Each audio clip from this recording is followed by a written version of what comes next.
real numbers, because what you are starting to see are massive applications for job insurance around the various states. So I'll give you a couple of statistics. In Connecticut, in the first 3 days of this week, there were 30,000 applications for unemployment insurance. They typically have 3,000.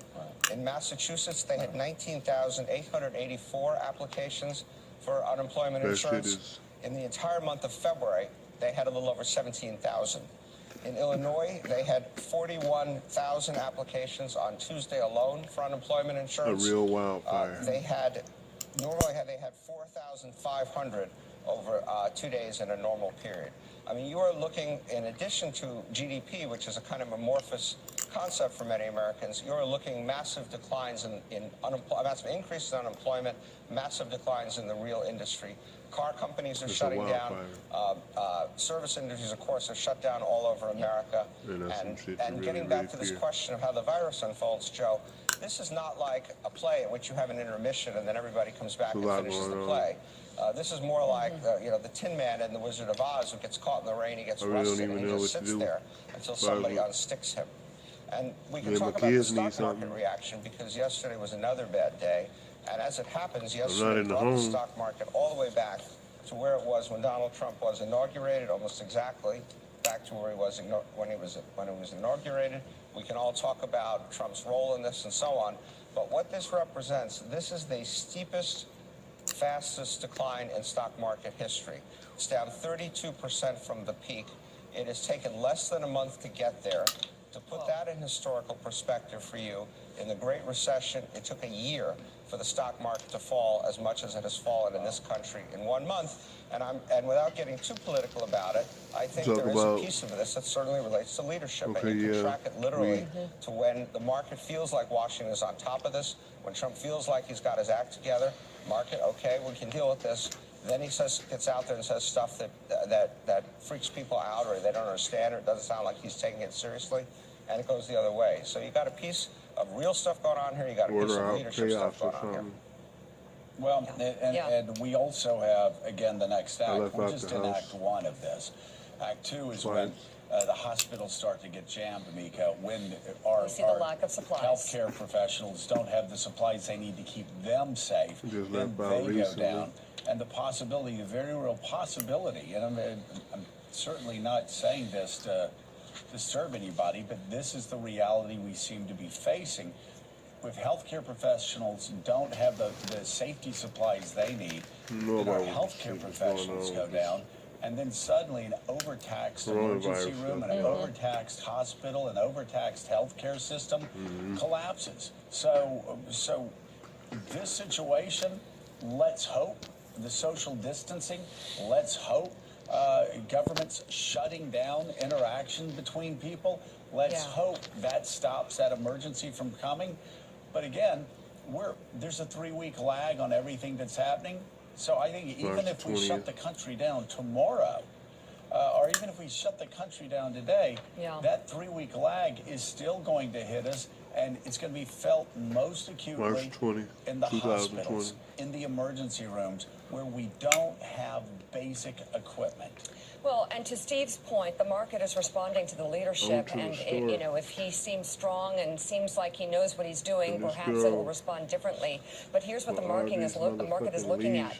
Are we depending on social distancing to solve this crisis? Do we really think all Americans, including the tens of thousands of young people that we see on the beaches, are going to be the ones that can pull us through this? So if not, it's going to be leadership, which has been proven to have so far botched this with the testing, which we still don't have. There's no testing, and the market can see that this is going to get worse before it gets better. Okay, so how is this president going to respond to this? Are we going to have what we need? Are we going to have the supplies? He's moving military ships. It's going to take weeks. What's wrong with that? He's going to have ventilators? No, he's not. They don't exist, and ventilators are complicated machines. It's not like you can just order them up and call on the private sector and have them just make them in their printers. It doesn't work like that. We're going to be having Dr. Dave on very soon, who has some really disturbing information about ventilators, and it's grim.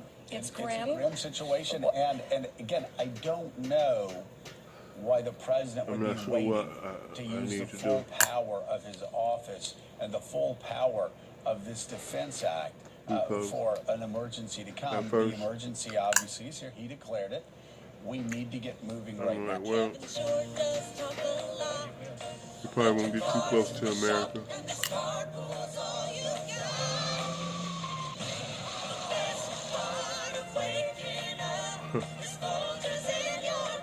Yeah, okay.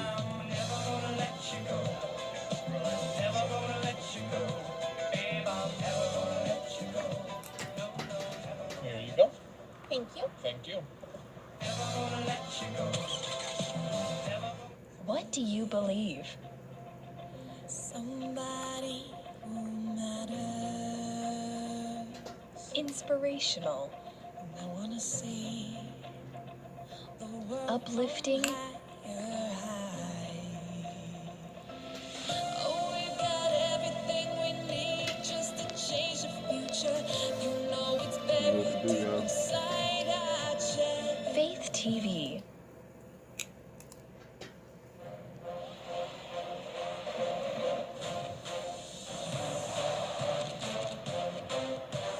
I'm not a talkative person. I'm a thinker. This is Kirby Style with Timothy Snell. Each week, see me working with celebrities. Look at that. I feel like I'm gonna win. And people just like you.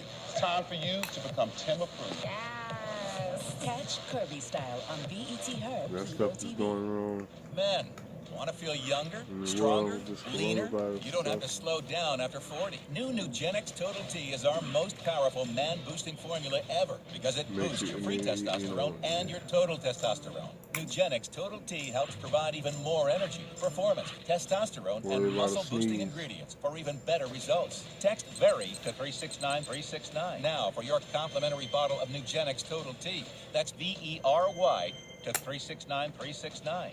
Place. Let's go to Rome. NBC News foreign correspondent Matt Bradley is there. Keeping in mind the numbers right now, Matt, here in the United States are on par with Rome, with Italy, in terms of how this disease has progressed. What's the situation there?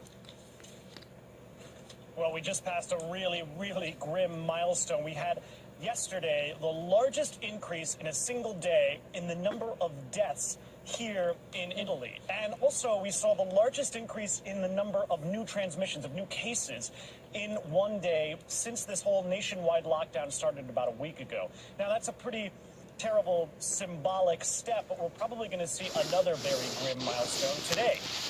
Now, Italy is probably going to surpass China in the number of deaths that have come from the coronavirus, and we'll probably hear that in the next couple of hours. We don't know for sure, but we always get the statistics every day here in Italy at about 6 p.m., and that's when we'll see, very likely, that Italy will have surpassed China in terms of number of fatalities. Now, we also heard from the Prime Minister, Conte, last night. He told the Italian media that this lockdown, this unprecedented nationwide lockdown, is going to be extended past April 3rd.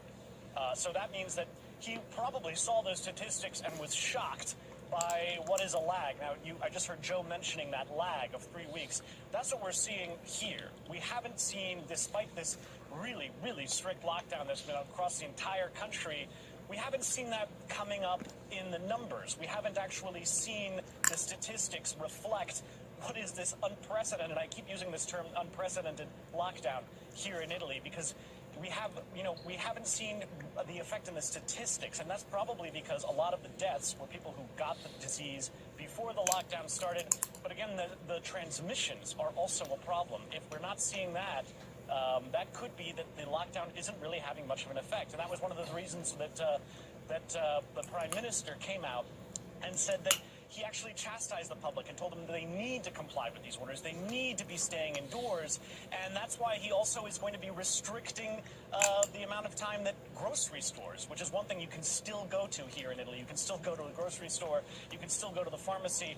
those hours of operation are going to be constricted because it seems like the government here is very frustrated with the lack of efficacy from this nationwide crackdown on walking around, even though the streets, they seem pretty empty. Hey, Matt, it's Willie. We're looking at pictures as you're speaking of makeshift hospitals in Italy and healthcare workers trying to attend to those who are sick. A lot of Americans have been looking at Italy over the last couple of weeks as perhaps a preview of what's headed our way, as you say, a couple of weeks ahead of us. What is the situation today inside the hospitals? We're already seeing overruns in New York City and other big cities of sick people. Yeah, I mean, the situation inside the hospitals is really dire. This is one of the most advanced health systems in the world, especially in Lombardy in the north, where the vast majority of the cases here are. You know, you can't say that this is a backward health system. It is actually quite advanced, quite wealthy, and they're still really overly stretched. We heard from doctors and nurses who've been saying that, you know, they're parsing out these ventilators. They don't have enough to go around, and now they don't really have enough hospital beds. So Lombardy is going to start, or has started, basically exporting cases to elsewhere in Italy. They're having to transfer patients. And here's a really macabre sign of the times here.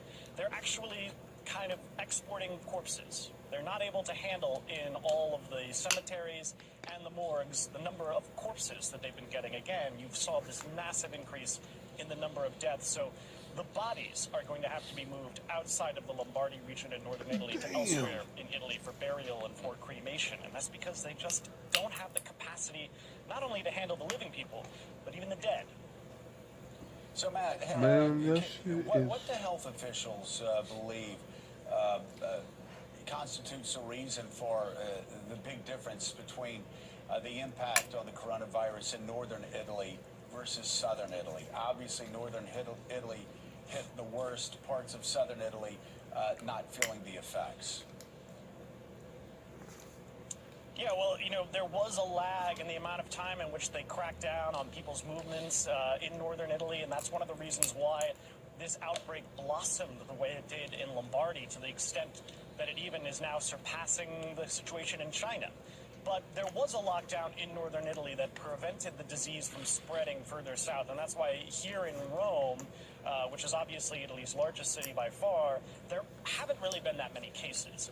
And so the government has stepped in and has restricted people's movements, and so it has been effective in the sense that they have managed to, even though this is a really dire situation in northern Italy, they have managed to keep it from spreading to the rest of the country. It's unclear whether or not that's going to stay. You know, the big question for a lot of Italians is, even if we do comply with these very, very restrictive rules, is it going to be effective? Has the damage already been done? Because, you know, I've made this point before, once this disease insinuates itself, it's unclear whether or not even the most dramatic efforts will be able to halt the spread. And that's what we're seeing in Lombardy. But so far, as you mentioned, we're not seeing that in southern Italy, where the health system is much, much, much weaker. So that has been one benefit of this. The crackdown has geographically restricted the spread. Matt Bradley, thank you for your reporting. Why did it take so long to invoke the defense production? Well, you know, hospitals are supposed to have ventilators too. And when we have thousands of ventilators, it sounds like a lot, but this is a very unforeseen thing. Nobody ever thought of these numbers. But we knew for weeks we needed more ventilators. So why did it take so Well, long? we knew. It depends. It depends on how it goes. Worst case, absolutely.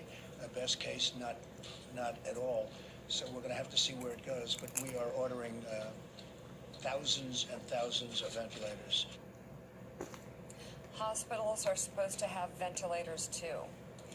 Joining us now, Morning Joe Chief Medical Correspondent Dr. Dave Campbell and Dr. Vanessa Carey, the CEO of Seed Global Health, a nonprofit that helps train future doctors and nurses in countries with limited healthcare resources. Great to have you both on the show this morning. Vanessa, you've heard reports, doctors being told to actually tear off parts of their gown, use it as a makeshift mask to bring bandanas from home. Could you ever imagine that this would be happening in the United States of America at one of our most trying times? No, I couldn't at all. And I think that the reality is that we are in We're facing an existential threat that we have not experienced in generations, and arguably that we have never experienced because of globalization, the size of our population in the world. But the truth is, this is really a crisis of several proportions. One, the fear that we are going to get sick. It is a crisis of the preparedness that we have here. It is an economic crisis. It's an information and misinformation crisis, but it's most fundamentally a crisis of leadership. And that, I think, is what people are feeling the most and what is fomenting so much of the panic, including among my colleagues at Mass General Hospital and elsewhere who are going to be on the front lines. Dave, and that crisis is at the level of our administration. Yeah, Dr. Dave, I want to be very careful here. I'm not going to mention any names, but we had a conversation last night. You have a colleague that you've known for 3 decades now, extremely respected professional, who got a call from one of his colleagues in Italy asking for any help in getting ventilators over to Italy. He placed a call to somebody that he knew who worked for a company that mass-produced ventilators, and that company had been told, I guess in early February, that they were going to be sending all of their orders to China, and that a whole mass collection of ventilators that the Chinese government had called up and said, we'll buy all of your ventilators through June. Without revealing any of these names, because we're working the story right now, tell us about that, and tell us what you learned I'm just about by to make talking these to little the videos person involved in because this, about just how difficult it is to mass produce the last- ventilators, and why you are now so skeptical of the government's claims. the last days with the way they making this Thanks, damn Joe. coronavirus shit This look, is man, a like, story it of really looks China like some being first to the plate in the development and need for ventilators. global So in extinction level mid-February, event. This company received an order for 1,000 ventilators from China. They had 20 to 30 in stock. They supplied those. The order then went in to manufacture 100 ventilators per week over the next 10 weeks. That's 1,000 ventilators. If you were to call this major company today and asked to order ventilators for a company or hospital or medical center in the United States, what the cure is. which is what happened, there's no